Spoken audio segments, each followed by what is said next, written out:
I do want to touch briefly on the future of the Denver Nuggets, the most recent team eliminated. The Nuggets getting blown out in Game 7 of the conference semifinals. Second straight year, the Nuggets have bowed out in the conference semifinals. So they won a championship 2 years ago. They bow out for 2 consecutive postseasons. There's obviously going to be a natural instinct to wonder if the Nuggets window is closed. But I tell you, when the camera, during Game 7, when the ESPN camera panned over to the Nuggets bench, and I saw Nikola Jokic, Jamal Murray, Aaron Gordon, all sitting next to each other. 3 guys, one perennial all-star, best player in the game, 2 guys that are fringy all-stars in Murray and Gordon, all 3 in their prime. I look at them and say, like, if you got those 3 guys under contract, and the Nuggets do, you got a chance. I mean, the Nuggets, they lost that series to Oklahoma City, fair and square, but they could walk away from it thinking like, well, what could have been if Aaron Gordon wasn't playing with a serious groin injury, if Michael Porter Jr. didn't have, a giant wrap on his left shoulder, if Jamal Murray wasn't dealing with whatever he was dealing with during this series. Like, I think there's lots of reasons to be optimistic that this Nuggets window is open for at least another couple of years. Where do you stand on the Nuggets, what they should do this summer, and how close they remain to being a championship team? Yeah, Chris, there's a lot to unpack because I'm with you. I think that the Denver Nuggets should walk away from the playoffs feeling more satisfied than disappointed. The fact that they challenged Oklahoma City to 7 games in the second round. But there's also a lot of work that they need to do to keep that small championship window open. I think the positive part, when we're talking about the playoffs, I've always reminded myself in the playoffs, I'm sure you've done the same thing, that a lot of times there's no such thing as momentum game to game, with exception to obviously a major injury. But when I was looking at game 3 of the first round series against the Clippers, and the Clippers went up 2-1, I thought at that point it looked like the Nuggets were gassed. Outside of Nikola Jokic doing Nikola Jokic things, there were injury concerns there already with Aaron Gordon, Michael Porter Jr. Jamal Murray wasn't playoff Jamal Murray yet, and their supporting cast was inconsistent just like in the regular season, with exception of Russell Westbrook in that series specifically. But they were able to get all the stars aligned, with David Adelman being a very effective voice. There's obviously a lot of respect level for him. I would suspect that he will be named the head coach moving forward, partly because of what he did in the playoffs and his overall familiarity. But I think we also saw that, as impressive as Nikola Jokic is and Jamal Murray is and their other core, with Aaron Gordon and Michael Porter Jr. just battling through it, I think Nikola Jokic hit it on the head after Game 7, saying that they need roster depth. And the challenging part is they don't have a lot of avenues to get that depth because they don't have any draft pick this year. They can use some draft picks to trade, I think, in 2031 or 2032. They have a second round draft pick they can trade in 2032. But outside of Michael Porter Jr., they don't have a lot of tradable assets.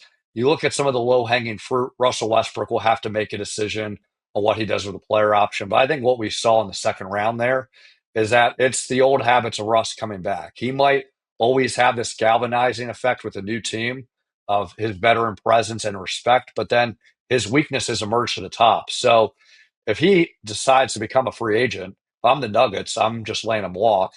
If he renegotiates a new deal just to do the veterans minimum, yeah, that saves him a little bit of money, but it's not really a game changer.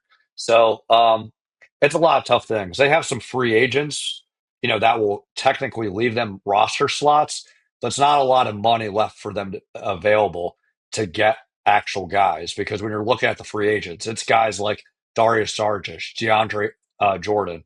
We mentioned Russell Westbrook. So they got a huge challenge on their plate. As a small business owner, you don't have the luxury of clocking out early. Your business is on your mind 24/7. So when you're hiring, you need a partner that grinds just as hard as you do. That hiring partner is LinkedIn Jobs. When you clock out, LinkedIn clocks in. LinkedIn makes it easy to post your job for free, share it with your network, and get qualified candidates that you can manage, all in one place. You want to know who the best candidates are for every position? LinkedIn can compile them for you with ease. LinkedIn's new feature can help you write job descriptions and then quickly get your job in front of the right people with deep candidate insights.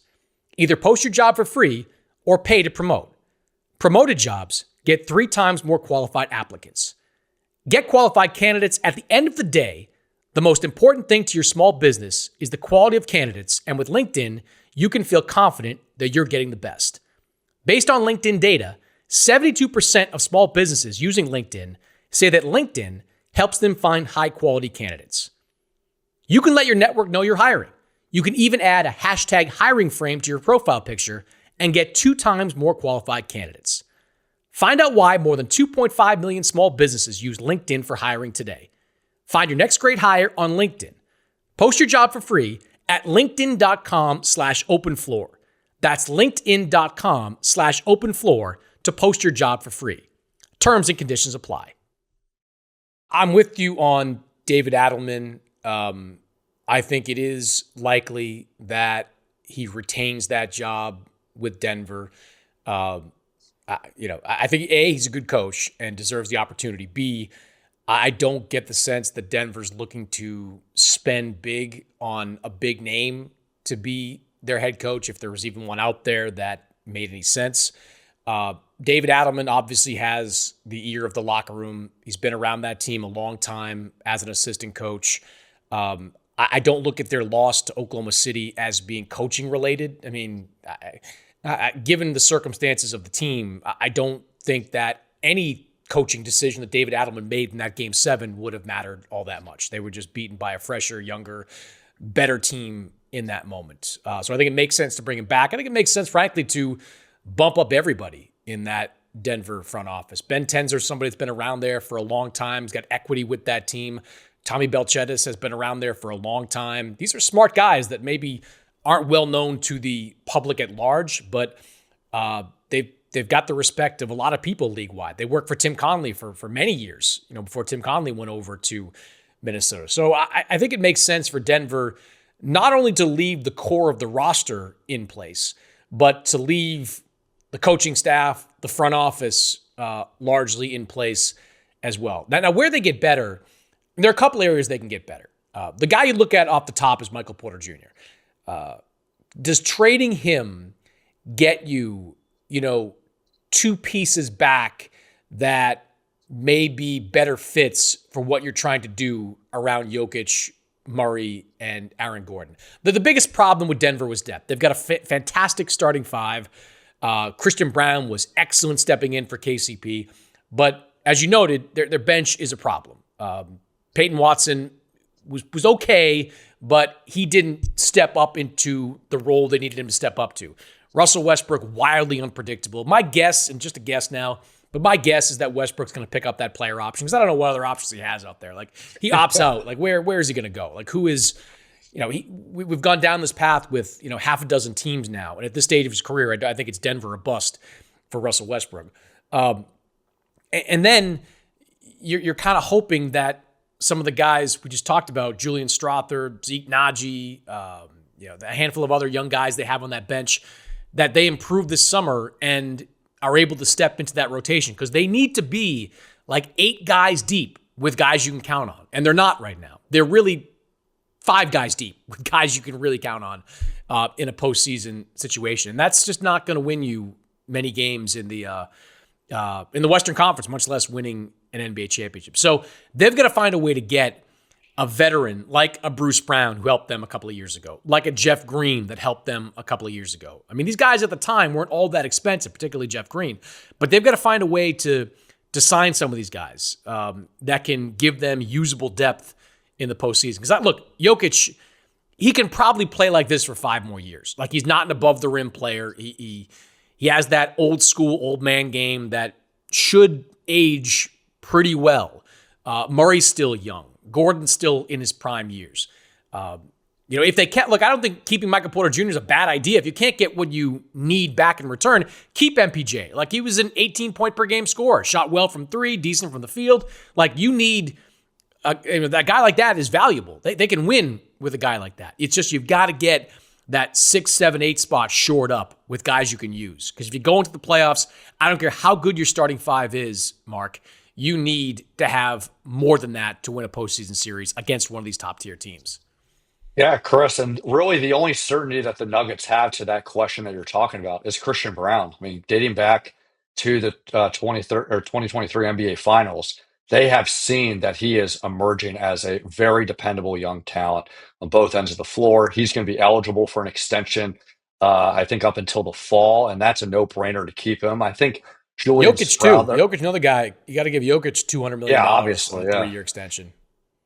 Yeah, no doubt, no doubt. And Jokic still has years on his contract, but it's Jokic. You gotta continue to secure him as long as you can. I Mm. think Julian Strouder can also be a good player. I mean, we saw that Game 6 performance against the Thunder, 15 points. I mean, you saw different moments throughout the regular season where he provided that kind of secondary scoring. But outside of those two young players, they there's a lot more misses than hits. And I think that it's very fitting, Chris, that we open this podcast talking about the parity in the playoffs, but then dived into the Nuggets because as much as I'm fine with parity and competitive balance, all that stuff, I think the Denver Nuggets are an example on the NBA does need to tweak these things because it's a good thing to have parity and competitive balance, but you also want to have sustained competitive balance where outside of major injuries that happen in the playoffs, you can have teams still in the mix. And with the Nuggets, they've had to make decisions because of financial ramifications with the second apron. And I get it. They want to, have a less division between high spending and lower spending teams. But with the Nuggets, it's all been mostly homegrown talent. And I hope moving forward that the NBA distinguishes the spending tools toward free agents versus toward retaining players that they draft once they're eligible for bigger contracts. And if not, you're going to have teams like the Nuggets facing a situation where they're doing all the right things, developing internally, but then when the bill comes to extend that run, they have to make decisions that are against, basketball priorities because of all the financial ramifications. I mean, yeah, uh, but at the same time, like they didn't draft KCP, like they lost him. They didn't draft Bruce Brown. I get it. I think the challenge that the CBA creates for teams is it forces them to continue to work, to continue to mine talent in the back half of the first round into the second round. Like Oklahoma City is, like for an example, is never going to be able to retain all these guys. I mean, never. It's just not possible. But how they've set it up is like, look, if Lou Dort goes in a year or two, you've got Cason Wallace waiting in the wings. Go down the list. I mean, I was watching the mop-up crew for Oklahoma City in Game 7. The mop-up crew could probably beat Washington right now, like in a best-of-7 series. Like that, they've just got a great depth of talent on that team that can replace some of the guys that they lose. I think you're always going to have the ability to retain your core guys, at least 3 of your core guys. It's the ability to keep churning out talent from the back half of the first round in free agency, second round. That's the difference maker, I think, in today's NBA. I mean, Denver just didn't have it, right? Like these young guys that were, considered quality draft picks, Strother, all the guys we just talked about, Peyton Watson. Like if these guys were better, the Nuggets would not be in this position. Like they'd be able to rely on these guys who are now in their second, third, fourth years, whatever they are. So I think I'm not so sure that the league needs to tweak its rules in that way. I just think teams, it puts more emphasis and puts more pressure on them to hit on these first and second round picks. That's fair, Chris. But from my understanding, even for players that you are drafting and they're eligible for extension, that still can have a trickle down effect as far as what this total salary cap number is, right? Yeah. It does, but it's like, I mean, look, like again, I'll just make another example. Boston, right? Like let's just say Boston had repeated as champion, right? Back-to-back titles, everybody was healthy, all that stuff. Like Sam Hauser was probably still going to go.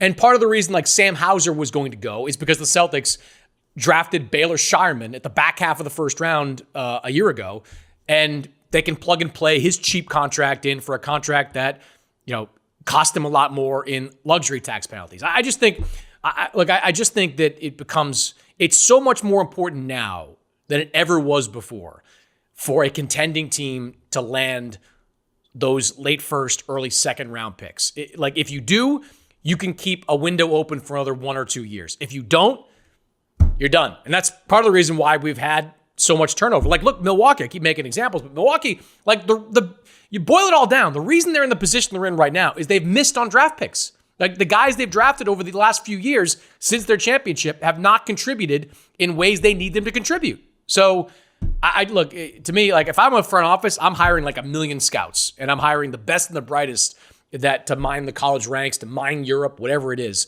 because this is where, success is made. Again, to bring Oklahoma City up one more time, there were 2 All-Stars from, the 2023 NBA draft. One was Paolo Banchero, who went number 1 overall, and the other was Jalen Williams, right? And Jalen Williams was 12th overall from Santa Clara. That's to me is what it's all about. If you hit on these picks, you're probably going to be fine. You're going to lose guys, but you're going to have talent to replace them. If you miss, you're still going to lose guys, but you're not going to have the talent to replace them, and that can be a difference maker in this league of ultimate parity.